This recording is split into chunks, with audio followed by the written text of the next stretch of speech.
ingeni ngata hata nyalo mi grade kata D minus ji donjo ge lwen lakini ingeno position gin gi dhogi ginyalo wuoyo ka gi wuoyo. Yes. But gima dwaro bati ni ano kan economist. As a political scientist, nti gik manyalo understand. Kata en kaka a lawyer, nti gik mwanyalo understand. Number 1, ongeni waonge mafuta Kenya ka. Wan wang'iyo mafuta oko. Number 2, nyaka ongeni ya mafuta maturkana macha pod level mare poko chopo kaka dwaro. Number 2, nyaka ongeni tie cost mar refinery. Mafuta gi kwa kao gi in crude oil, nyaka chwak gi. Mondo crude oil ni mondo wuok diesel, mondo wuok mafuta, makele ka, ntie cost. Nyako ng'e ni oko kacha jo nti gimiluongo no OPEC ma determine prices mag mafuta.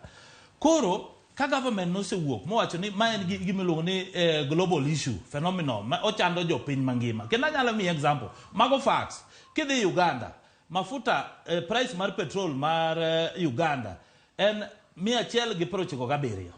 Kidhi Tanzania price mar petrol en 187. To ng'ene mano gin gi subsidy.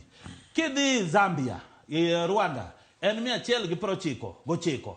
Kidhi Zambia, en 198. Kidhi UK ma piny mamalo maduong' kabisa, mafuta en 227. Kidhi Amerika, mafuta en 225. Kidhi piny mar France, mafuta en 310. Koro king compare, mano nyiso ni gini ok en gir Kenya kende. To Kenya government okao gimiluongo ni initiative mokelo gimiluongo ni stabilization fund. Yani ging'iyo ni mafuta ni ere kaka wada cushion, ere kaka wanyalo konyo jopiny mondo kik hinyre. Gik moko ariyo, mokwongo no government okelo gimiluongo ni G2G, ikawo mafuta kowuok e piny maoko tikele Kenya ka.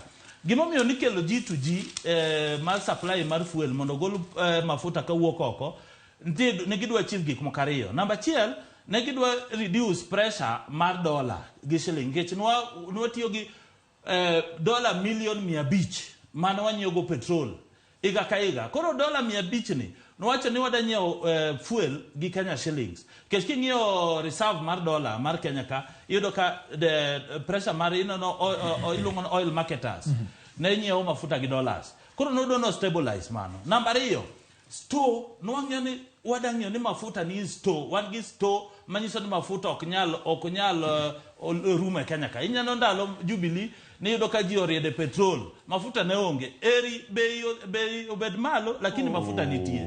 Lakini gima timore ni kopo ni kaka wachno setim nikech government emo ng'iyo niya G2G ni nigi contract ne nikech ne government nwadhi Saudi Arabia gi Gulf countries ka mondo yud mafuta.